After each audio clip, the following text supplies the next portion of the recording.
Well, Germany is on course to finalise its phasing out of nuclear power.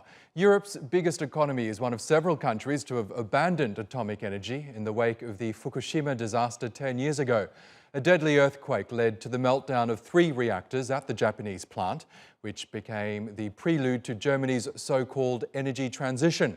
But as Sibel Karkus reports from Berlin, the result of powering down reactors seems to be just as difficult and costly as it is good for the environment.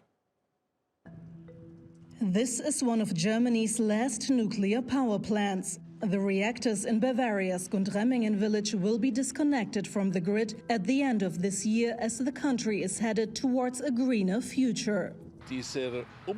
This change from one day to the next, saying now it's all over and giving fictitious closure dates for each plant, it shocked me. Chancellor Angela Merkel had long defended the use of nuclear energy, but suddenly changed course following the Fukushima disaster in 2011.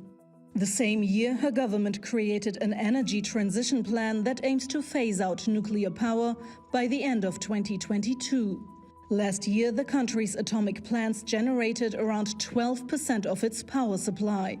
11 reactors have already been shut down, with 6 left to be decommissioned before the end of their planned operating span. Last week, the government agreed to compensate affected energy firms a combined $3 billion following a decade-long legal battle. The money will cover the cost of unproduced electricity and investments they had made before Berlin's energy transition announcement. In return, the companies involved will drop all pending lawsuits.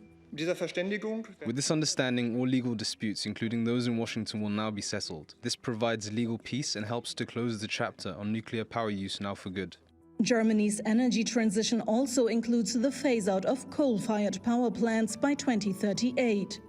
As Germany is abandoning both nuclear and coal-fired power, the focus is turning to renewable energies.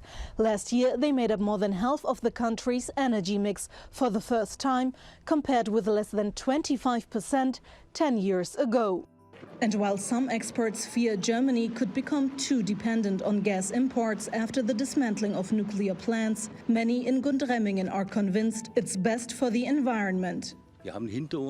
There's already a lot of radioactive waste behind us at a temporary repository. There will be more, of course, and all this waste will remain here until a definitive solution is found, which may take 50 years. But one problem is set to persist for a long time to come. Germany has been searching for a place where it can store thousands of tons of radioactive waste permanently.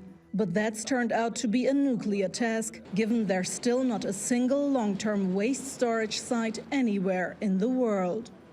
Sibel Karkus, TRT World, Berlin.